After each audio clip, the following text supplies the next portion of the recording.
स्वागत है आपका एक और इम्पोर्टेंट सेशन में। अगर आप इंडियन रेलवे एलडीसी 30% एग्ज़ाम की तैयारी कर रहे हैं तो आज का वीडियो आपके लिए बहुत ही इम्पोर्टेंट होने वाला है, क्योंकि आज हम लेकर आए हैं राजभाषा टॉप 50 एमसीक्यूज़ का पार्ट 2।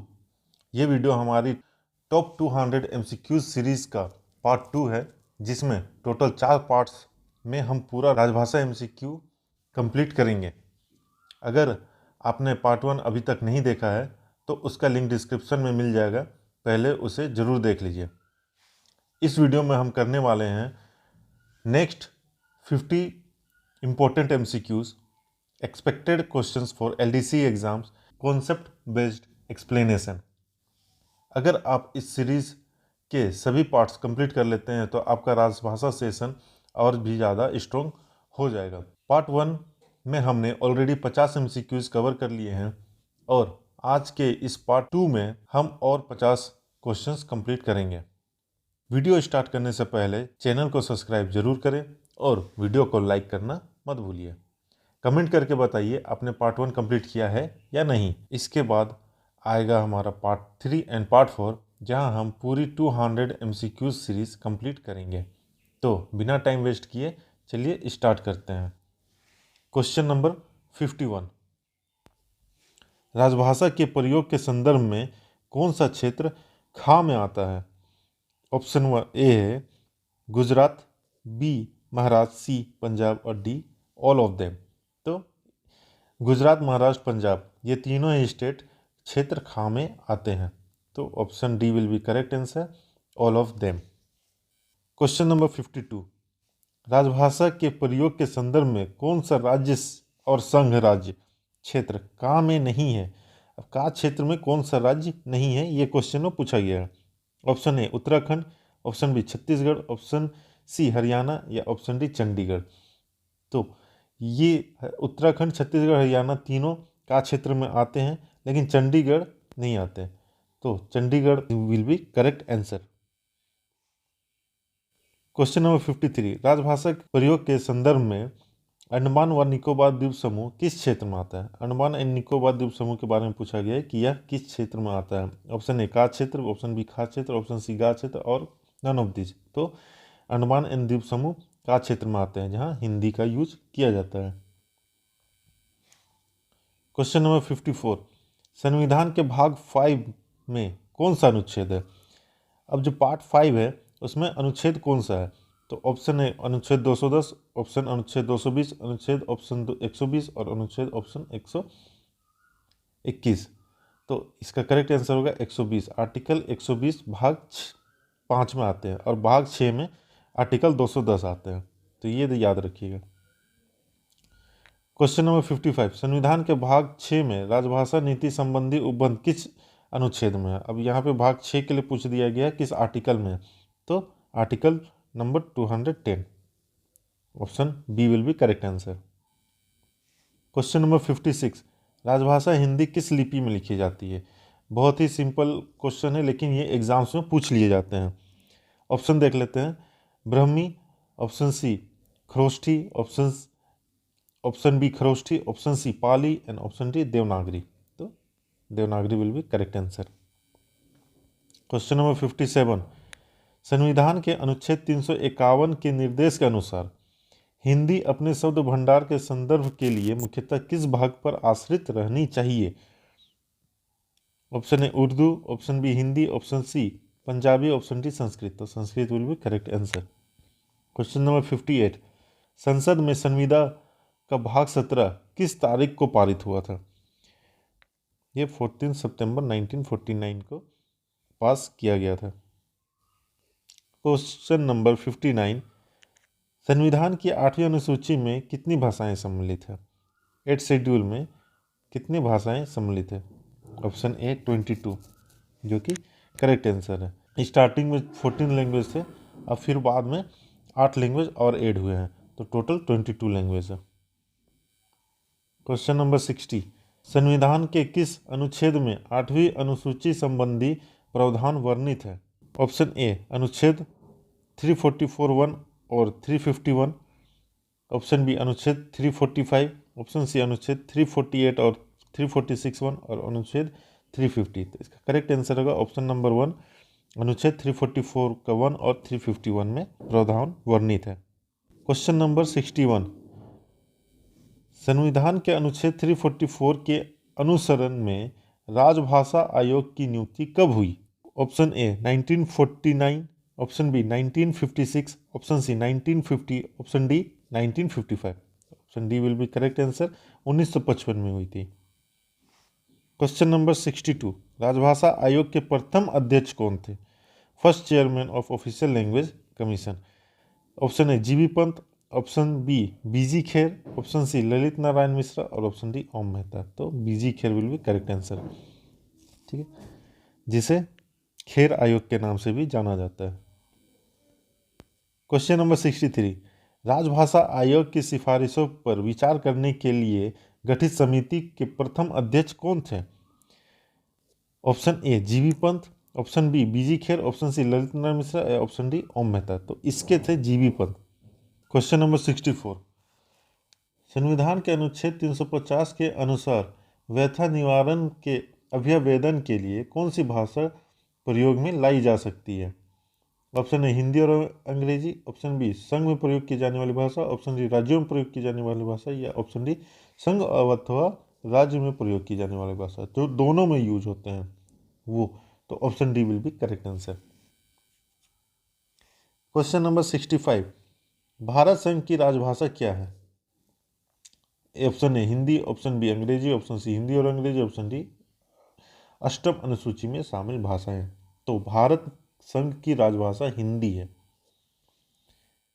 क्वेश्चन नंबर 66, राजभाषा नीति की जानकारी देने वाले अनुच्छेद 343 से 351 संविधान किस भाग में है? अब ये पूछा गया किस पार्ट में है संविधान के, पार्ट 5, पार्ट 6 और पार्ट 17 में। तो ये है पार्ट 17 में। पार्ट 5 में आर्टिकल है हमारा 120 एंड पार्ट 6 में 210 एंड पार्ट 17 में है 343 टू 351, ठीक है। ये 3 पार्ट में ऑफिशियल लैंग्वेज रूल के बारे में कवर किया गया है। क्वेश्चन नंबर 67, संविधान के भाग 17 में कितने अनुच्छेद हैं? अब भाग 17 में टोटल कितने आर्टिकल से पूछा गया है? तो 343 टू 351 है, यानी टोटल 9 आर्टिकल्स है। तो option number D will be correct. अष्टम अनुसूची में शामिल विदेशी भाषा कौन सी है? बोडो, नेपाली, संथाली, बांग्ला। तो नेपाली एक ऐसी लैंग्वेज है जो कि विदेशी भाषा है, जो कि 8th शेड्यूल में शामिल है। ये इंपॉर्टेंट है एग्जाम पॉइंट ऑफ व्यू से। क्वेश्चन नंबर 69, प्रथम राजभाषा आयोग का गठन कब हुआ था? फर्स्ट ऑफिशियल लैंग्वेज कमीशन कब कंस्टिट्यूट की गई थी? 5 जून 1955, 6 जून 1955, 7 जून 1955 और 10 जून 1955। तो 7 जून 1955 को की गई थी। डेट्स याद रखने होंगे, ये क्वेश्चंस डायरेक्ट पूछे जाते हैं।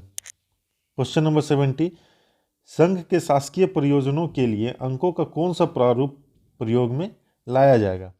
तो ऑप्शन ए है भारतीय अंकों का अंतर्राष्ट्रीय रूप, ऑप्शन बी केवल देवनागरी अंक, ऑप्शन सी भारतीय अंकों का मूल रूप, या ऑप्शन डी रोमन अंकों का रूप। तो ऑप्शन ए इसका करेक्ट आंसर है, भारतीय अंकों का अंतर्राष्ट्रीय रूप। क्वेश्चन नंबर 71, संविधान के किस अनुच्छेद में न्यायालयों में प्रयोग की जाने वाली भाषा के संबंध में प्रावधान दिया गया है? ऑप्शन ए अनुच्छेद 345, ऑप्शन बी अनुच्छेद 346, ऑप्शन सी अनुच्छेद 350 या ऑप्शन डी अनुच्छेद 348। तो आर्टिकल 348 में दिया गया है। ये सारे मैंने अपने मैराथन क्लास में पढ़ाए हुए हैं। अगर आपने नहीं देखा है तो वो लेक्चर जरूर देख लेना, मैं डिस्क्रिप्शन में उसका लिंक प्रोवाइड कर दूंगा। वो देखने के बाद ये क्वेश्चंस आपसे आसानी से सॉल्व हो जाएंगे। क्वेश्चन नंबर 72, संविधान के किस अनुच्छेद में संघ के राजभाषा संबंधी प्रावधान दिए गए हैं? आर्टिकल 345, आर्टिकल 346, आर्टिकल 343 और आर्टिकल 348। तो आर्टिकल 343 में दिए गए हैं। Option C will be correct answer. Question number 73, संविधान के किस अनुच्छेद में राज्य के राजभाषा संबंधी प्रावधान दिए गए हैं? ऑप्शन नंबर ए अनुच्छेद 345 में, ऑप्शन नंबर बी अनुच्छेद 346 में, ऑप्शन नंबर सी अनुच्छेद 343 में और अनुच्छेद नंबर डी अनुच्छेद 348 में। इसका करेक्ट आंसर होगा ऑप्शन नंबर ए 345 में। क्वेश्चन नंबर 74, आरंभिक तौर से संविधान की 8वीं अनुसूची में कितनी भाषाएं थी? Option A 22, option B 20, option C 15, option D 14। तो 14, स्टार्टिंग में 14 लैंग्वेज थी, बाद में फिर 8 लैंग्वेज और ऐड किए गए। ठीक। क्वेश्चन नंबर 75, अष्टम अनुसूची में संथाली भाषा को किस वर्ष सम्मिलित किया गया? संथाली जो लैंग्वेज है उसे किस वर्ष पे इंक्लूड किया गया वो पूछा जा रहा है। तो ये ऑप्शन ए है 2003, ऑप्शन बी है 1992, ऑप्शन सी है 1965 और ऑप्शन डी है 1963। इसका करेक्ट आंसर है option number A 2003। Question number 76, कौन सी भाषा भारत सरकार की राजभाषा है?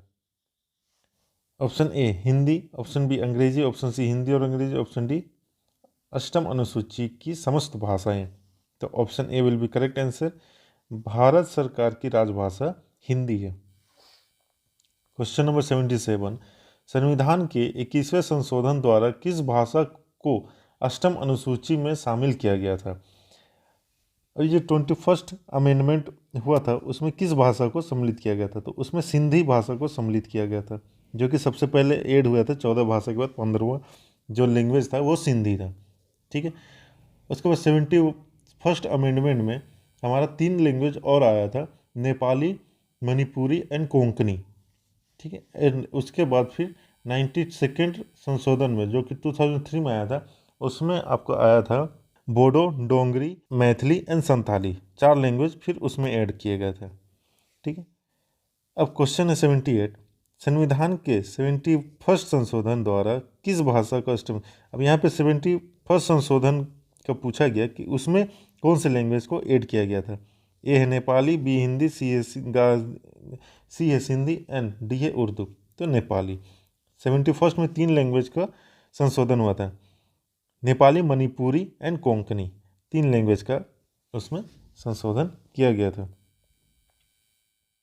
और ऐड हुए थे। और यही नेपाली लैंग्वेज है जो कि अंतर्राष्ट्रीय लैंग्वेज एक ऐड है हमारे 8th शेड्यूल ऑफ कॉन्स्टिट्यूशन में।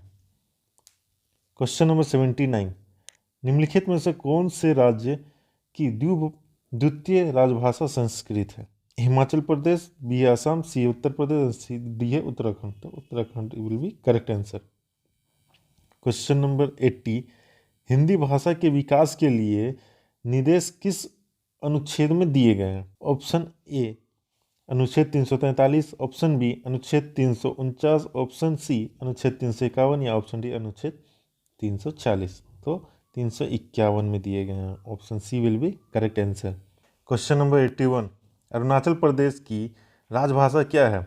Option A Tamil, option B Urdu, option C Angrezi या ऑप्शन डी संस्कृत। तो Angrezi will be correct answer, option C. Question number 82, rail कर्मचारियों की साहित्य प्रतिभा को प्रोत्साहन करने के लिए काव्य संग्रहण हेतु कौन सी पुरस्कार योजना चलाई जा रही है? ऑप्शन ए मैथिली शरण गुप्त पुरस्कार योजना, ऑप्शन बी महादेव वर्मा पुरस्कार योजना, ऑप्शन सी रामधारी सिंह दिनकर पुरस्कार योजना या ऑप्शन डी प्रेमचंद्र पुरस्कार योजना।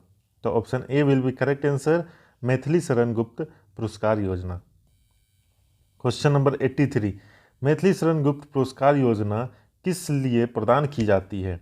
ऑप्शन ए उपन्यास लेखन हेतु, ऑप्शन बी कहानी कथा लेखन हेतु, ऑप्शन सी काव्य गजल संग्रह हेतु या ऑप्शन डी तकनीकी पुस्तक लेखन हेतु। तो option C will be correct answer, काव्य गजल संग्रह हेतु। क्वेश्चन नंबर 84, रेल कर्मचारियों की साहित्य प्रतिभा को प्रोत्साहन करने के लिए कहानी संग्रह उपन्यास के लिए कौन सी पुरस्कार योजना चलाई जा रही है? ऑप्शन ए है भारतेंदु हरिश्चंद्र पुरस्कार योजना, ऑप्शन बी मैथिली शरण गुप्त पुरस्कार योजना, ऑप्शन सी है प्रेमचंद्र पुरस्कार योजना, ऑप्शन डी है सुमित्रा नंदन पुरस्कार योजना। तो option C will be correct answer, Premchandra पुरस्कार योजना। क्वेश्चन नंबर 85, मैथिली शरण गुप्त पुरस्कार योजना के तहत प्रदान किए जाने वाले प्रथम पुरस्कार की राशि कितनी है? ए 20,000, बी 15,000, सी 10,000 और डी 7,000। तो 20,000 रुपीज़ इसकी फर्स्ट प्राइज अवार्ड है। क्वेश्चन नंबर 86, मैथिली शरण गुप्त पुरस्कार योजना के तहत प्रदान किए जाने वाली द्वितीय पुरस्कार की राशि कितनी है? अब सेकेंड पुरस्कार कितना? फर्स्ट पुरस्कार है 20,000, सेकेंड पुरस्कार है 10,000। एंड मैथिली शरण गुप्त 87 में है, मैथिली शरण गुप्त पुरस्कार योजना के तहत प्रदान किए जाने वाले तृतीय पुरस्कार की राशि, थर्ड पुरस्कार की राशि है 7,000। 20,000, 10,000 एंड 7,000 ये पुरस्कार राशि है मैथिली शरण गुप्त पुरस्कार योजना में। ये याद रखने क्वेश्चंस आ जाते हैं सीधा सीधा। अब प्रेमचंद पुरस्कार योजना में फर्स्ट, सेकेंड एंड थर्ड में कितने पुरस्कार दिए जाते हैं उसके बारे में बात की जा रही है। लेकिन यहाँ पे दोनों में सेम होते हैं, मैथिली शरण में भी और प्रेमचंद में भी। मैथिली शरण पुरस्कार योजना में आपका फर्स्ट प्राइज है 20,000 एंड ये प्रेमचंद पुरस्कार योजना में आपका फर्स्ट प्राइज है 20,000 एंड सेकेंड में द्वितीय पुरस्कार जो कि प्रेमचंद पुरस्कार योजना के सेकेंड अवार्ड है वो है 10,000 एंड थर्ड प्राइज प्रेमचंद पुरस्कार के ही थर्ड प्राइज में है आपके 7,000, जो कि मैथिली शरण का भी सेम है एंड प्रेमचंद का भी सेम है। याद रखने में आसानी होगी। नेक्स्ट क्वेश्चन है क्वेश्चन नंबर 91, हिंदी डिक्टेशन देने के लिए अधिकारियों को कितने रुपए के नगद पुरस्कार दिए जाते हैं? ठीक है, तो ऑप्शन ए है 2,000, ऑप्शन बी है 3,000, ऑप्शन सी 4,000, ऑप्शन डी है 5,000। तो option D will be correct answer 5,000। Question number 92, प्रत्येक विभाग के अधिकारियों हेतु हिंदी में डिक्टेशन देने के लिए कुल कितने पुरस्कार निर्धारित है और उनकी धनराशि क्या है? तो ए है कुल 1 पुरस्कार 10,000, बी है कुल 4 पुरस्कार और प्रत्येक को 2,000, कुल 5 पुरस्कार और प्रत्येक को 3,000, या कुल 2 पुरस्कार और प्रत्येक को 5,000। तो कुल 2 पुरस्कार दिए जाते हैं और दोनों को 5,000 दिए जाते हैं। ठीक है, हिंदी डिक्टेशन के लिए ये याद रखिएगा। क्वेश्चन नंबर 93, हिंदी डिक्टेशन पुरस्कार योजना के अंतर्गत क्षेत्र गा के अधिकारियों के लिए निर्धारित पुरस्कार की धनराशि क्या है? अब रीजन सी के लिए क्या पुरस्कार है? तो ऑप्शन ए है 5,000, ऑप्शन बी है 2,000, ऑप्शन सी है 1,000, ऑप्शन डी है 4,000। तो option A will be correct answer 5,000 rupees. Hindi dictation पुरस्कार की योजना के लिए का क्षेत्र के अधिकारियों के लिए निर्धारित धनराशि क्या है? तो इसके भी धनराशि 5,000। ये का क्षेत्र में हो, खा क्षेत्र में हो या फिर गा क्षेत्र में हो, सबके लिए है 5,000 रुपीज़। क्वेश्चन नंबर 95, हिंदी में डिक्टेशन पुरस्कार योजना के अंतर्गत क्षेत्र का के अधिकारियों के लिए वर्ष में हिंदी डिक्टेशनों के निर्धारित न्यूनतम हिंदी शब्द की संख्या क्या है? अब ये ऑप्शन है वर्ष में 10,000 शब्द, बी है वर्ष में 20,000 शब्द, सी है वर्ष में 25,000 शब्द और डी है वर्ष में 30,000 शब्द। तो इसका करेक्ट आंसर है 20,000 वर्ड्स एक ईयर में। तो option B will be correct answer. Question number 96, Hindi में डिक्टेशन पुरस्कार योजना के अंतर्गत क्षेत्र गा के अधिकारियों के लिए वर्ष में हिंदी डिक्टेशन के निर्धारित न्यूनतम हिंदी शब्द की संख्या क्या है? तो अब यहाँ पर हमने देखा था क्षेत्र का के लिए 20,000 थे, लेकिन क्षेत्र गा के लिए यहाँ पर केवल 10,000 है, यानी 50% उसके। तो 10,000 शब्द पर ईयर है क्षेत्र गा के लिए। क्वेश्चन नंबर 97, हिंदी में मौलिक पुस्तकें लिखने के लिए तकनीकी मौलिक लेखन नगद पुरस्कार योजना किसके नाम पर दी जाती है? अब जो टेक्निकल ऑप्शन ए है प्रेमचंद, ऑप्शन बी है Maithili Sharan Gupt, option C Indira Gandhi, option D है Lal Bahadur Shastri. Option D will be correct answer Lal Bahadur Shastri, जो कि तकनीकी मौलिक लेखन नगद पुरस्कार योजना के लिए दी जाती है। क्वेश्चन नंबर 98, तकनीकी रेल विषयों पर हिंदी में मौलिक पुस्तक लेखन को प्रोत्साहित करने के लिए कौन सी पुरस्कार योजना चलाई जा रही है? ऑप्शन ए है लाल बहादुर शास्त्री तकनीकी मौलिक लेखन पुरस्कार योजना, जो कि इसके पहले क्वेश्चन में था। तो option A will be correct answer. Question number 99, तकनीकी रेल विषयों पर हिंदी में मौलिक पुस्तक लेखन पुरस्कार योजना के तहत प्रदान किए जाने वाले प्रथम पुरस्कार की राशि क्या है? यहाँ फर्स्ट प्राइज पूछा जा रहा है, तो फर्स्ट प्राइज यहाँ पर भी 20,000 रुपीज़ है। एंड इसी के लिए फिर अगर हम लोग देखते हैं कि आपका सेकेंड प्राइज़ जो द्वितीय प्राइज़ दिए जाएंगे उसके लिए यहाँ पर भी 10,000 है, लाइक प्रेमचंद अवार्ड और मैथिली शरण अवार्ड उसी की तरह। और थर्ड प्राइज़ में भी 7,000 रहेंगे, ठीक है। तो 20,000, 10,000 एंड 7,000 ये सारे में है, तो याद रखने में आसानी होगा। फर्स्ट 20,000, सेकेंड 10,000 एंड थर्ड 7,000, ठीक है। तो यहाँ तक हमने कंप्लीट किया है नेक्स्ट 50 MCQs। अब पार्ट 3 में और पार्ट 4 में बाकी के 50-50 MCQs कंप्लीट करेंगे और टोटल 201 MCQs कंप्लीट करेंगे हम राजभाषा के। और इससे अलावा आपके एग्ज़ाम में क्वेश्चंस नहीं आएंगे, ये 200 क्वेश्चंस MCQs आप कर लोगे, इसी के अंदर ही आपके क्वेश्चंस रहेंगे मैक्स टू मैक्स। तो मिलते हैं नेक्स्ट वीडियो में। जय हिंद, बेस्ट ऑफ लक।